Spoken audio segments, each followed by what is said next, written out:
राहुल गांधी एक बार फिर से केंद्र सरकार पर जमकर बरसे। प्रधानमंत्री नरेंद्र मोदी पर बड़ा हमला किया और इस बार राहुल गांधी ने बहुत कुछ बोला है। प्रधानमंत्री नरेंद्र मोदी पर आरोप लगाया कि देश का सब कुछ बेच डाला है इस सरकार ने। राहुल गांधी ने क्या कहा? प्रधानमंत्री ने सब कुछ बेच दिया। 1.5 लाख करोड़ रुपए रेलवेज, 400 स्टेशन, 150 ट्रेनें, रेलवे ट्रैक और वुडशेड। कांग्रेस के आरोप गंभीर हैं। राहुल गांधी कह रहे हैं कि मोदी सरकार देश को लगातार बेच रही है। इससे नुकसान आम लोगों का होगा और फायदा होगा 3 से 4 उद्योगपतियों को।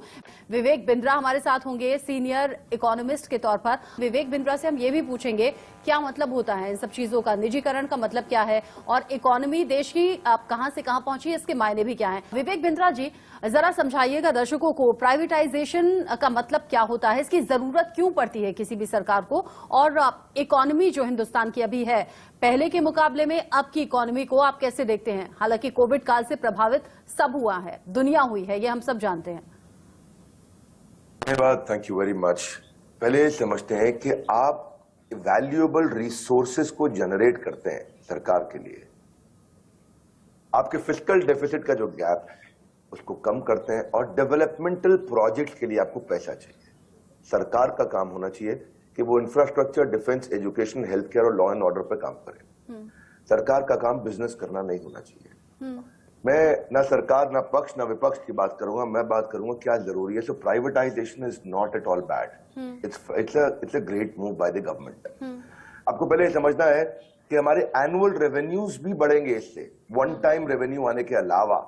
और टैक्स पेयर के लिए क्या होगा, देखिए आपने जब ये एसेट्स आप बेचते हैं, निकालते हैं इनको बाहर, ये लॉन्ग टर्म इंटरेस्ट में है टैक्स पेयर के। क्योंकि एक अगर आपके पास में कोई बड़ा 70 साल, 50 साल, 20 साल में आपने एक प्रोजेक्ट बनाया, उस प्रोजेक्ट पे कॉस्ट आई, उसकी अगर करंट यील्ड अगर 1 लाख करोड़ लगा और उससे मैं 2000 करोड़ रुपया साल का नहीं बना पा रहा हूं सरकार के लिए, तो इसका मतलब उसकी यील्ड बहुत लो है। अगर मैं उसकी यील्ड बढ़ाना चाहता हूं और लाने के लिए मैं उस 1 लाख करोड़ रुपए अगर मैं बेटर यील्ड जनरेट कर सकता हूं, तो ये तो टैक्स पेयर के लिए अच्छी चीज है। पर मैं समझ सकता हूं कि विपक्ष की मजबूरी है कि उनको वो बात करनी है जिससे आम जनता को लगे कि बहुत नुकसान हो गया है, या पक्ष भी ऐसी ही बात करने का प्रयास करता है। हालांकि कल के मैंने देखा वो जो प्रेस कॉन्फ्रेंस हुआ उसमें चिदम्बरम जी की बात अच्छी थी।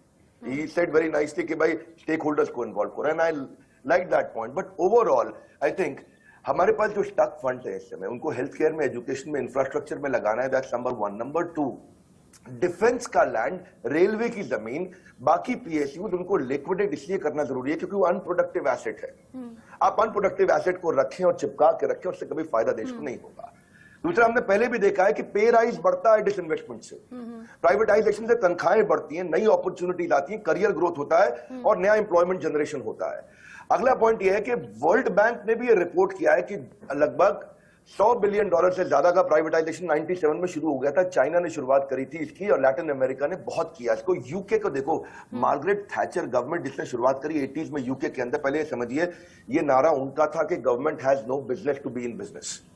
आप ऐसा समझिए कि British Telecom, British Airways, British Power, British Petroleum, British Gas, British Rail, regional water board, ये सब कुछ उन्होंने बेचा। क्यों बेचा? इससे जब पैसा आता है तो इससे डेवलपमेंट प्रोजेक्ट के अंदर क्या मेरा काम है कि मैं एयर इंडिया को लेकर के जेट के साथ, इंडिगो के साथ, इस टाटा ग्रुप के साथ सबसे कंपीट करूं और थोड़ा बहुत मुनाफा कमा भी लूं कभी चल के अगले 50 साल में, जो कि कंप्लीटली लॉस में है। क्या फायदा होगा देश को? इससे कंप्लीटली देश के टैक्स पेयर के पैसे का नुकसान हो रहा है। Taiwan, Hungary, Thailand, Philippines, Korea, Turkey, Poland, Zambia, सबके सब शुरू कर रहे हैं। जर्मनी ने, 2 मिनट दीजिएगा, 2 मिनट और सुनिएगा। जर्मनी ने 13,500 कंपनीज को प्राइवेटाइज किया। अब आप ये समझो, टेलीफोन, इलेक्ट्रिसिटी, गैस सप्लाई, जब आप इनको प्राइवेटाइज करते हो इसकी कॉस्ट कम होती है और कंज्यूमर को ज्यादा बेनिफिट मिलता है। अगर आपको वी शेप इकोनॉमी चाहिए कोविड के बाद में, आप चाहते हैं कि इकोनॉमी आगे बढ़े, तो पूंजीपति के बढ़ने से देश नहीं बिकता है।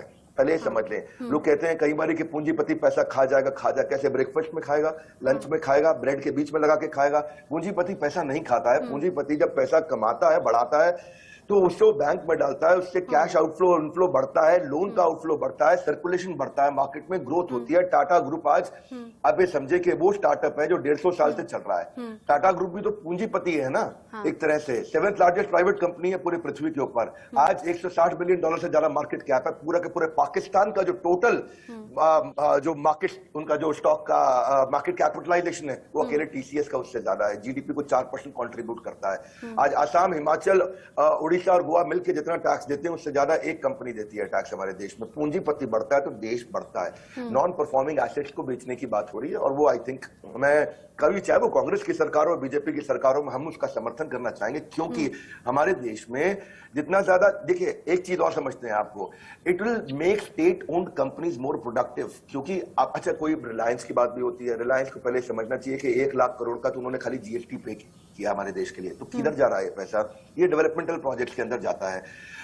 ये समझिए कि कस्टम एक्साइज ड्यूटी भी उन्होंने बहुत बड़ा अमाउंट 25,000 करोड़ दिया है। आप रिलायंस कैपिटल, अब रिलायंस ऑर्गेनाइजेशन को देखें, ग्रुप को, तो आज 2.5 लाख लोगों को उन्होंने नौकरी दिया है। फार्मिंग के बाद ये प्राइवेट सेक्टर के अंदर लार्जेस्ट एम्प्लॉयर है हमारे देश के अंदर। तो जब ये जाते हैं तो चीजों को एफिशिएंट बनाते हैं, क्योंकि रेड टेप से चीजें इनएफिशिएंट हो जाती हैं। पहले ये समझना चाहिए इस सारे प्रकरण में हमारी आम जनता की भी बहुत गलती है। इनको कुछ ज्ञान की कमी, नॉलेज की कमी है। देश बेच दें, देश बेच दें, देश बेच दें, देश बेच दें। कौन ले गया पैसा कोई देश को बेच के? किसके घर में चला गया पैसा? See this is basically a wrong narrative. Rahul Gandhi ji ने कल जो क्वेश्चन किए, जो विपक्ष ने कल जो क्वेश्चन किए, उन क्वेश्चंस में सिलेक्टिवली कुछ क्वेश्चन बहुत अच्छे भी हैं। वो क्वेश्चन ये है कि मोनोपोली ना क्रिएट किया जाए, वो क्वेश्चन वो है। पर अगर आप ये देखें कि पीवी नरसिम्हा राव, उनकी गवर्नमेंट में 91-92 में शुरुआत हुई थी, पब्लिक सेक्टर फर्म के बंडल्स में म्यूचुअल फंड में और इंस्टीट्यूशनल इन्वेस्टर्स को दिया गया था। ग्लोबलाइजेशन के बाद वाजपेयी सरकार में 98-99 में बजट में अनाउंस हुआ कि हम 26% रखेंगे पब्लिक सेक्टर के अंदर, वहां भी हुआ। डॉक्टर मनमोहन सिंह सरकार में, सब अलग अलग सरकारों की बात कर रहा हूं, मैं किसी एक की बात नहीं कर रहा हूं। नेशनल इन्वेस्टमेंट फंड 2005 उन्होंने एस्टैब्लिश किया और उन्होंने कहा कि क्षमा चाहता हूं, प्रोफेशनल इन्वेस्टमेंट मैनेजर्स होंगे जो इसके 75% प्रोसीड्स को सोशल वेलफेयर स्कीम्स में डालेंगे, एजुकेशन में डालेंगे, हेल्थ में, एम्प्लॉयमेंट में, सब जगह डालेंगे इसको। वो अलग बात है 2008-9 में क्राइसिस आ गया, बाद में बाढ़, वो ड्रॉट आ गया, बिल्कुल एकदम सूखा पड़ गया, 3 साल उसमें डिले हुआ। 2013 में वही काम आज अगर वो मनमोहन सरकार करती तो मैं उनकी तारीफ करता, वही नरसिम्हा राव सरकार करेंगे तो मैं उनकी तारीफ करूंगा। आपने जितनी बातें अब तक बोली हैं सब पॉजिटिव संकेत की तरह नजर आ रही हैं। आप सभी का हमारे साथ जुड़ने के लिए शुक्रिया।